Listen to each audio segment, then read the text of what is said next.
morning, everyone. This morning we're gonna do a breakfast. We're gonna do an egg, sunny side up. Hope you enjoy. First thing we're gonna do is we're gonna put little extra virgin olive oil in the pan, just a little bit, and then we're gonna turn the stove on. Okay, the oil is ready, so we're gonna crack the egg and put it in the pan. Okay, I would put a little bit of salt in there, a little bit of black pepper. Beautiful. Twist it around a little bit, and then we just give her a little flip like that.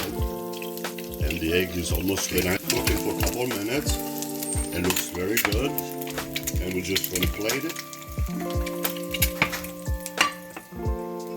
and we're gonna enjoy it. Now we're gonna taste the egg.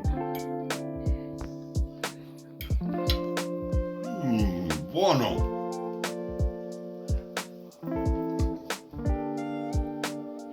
Very good.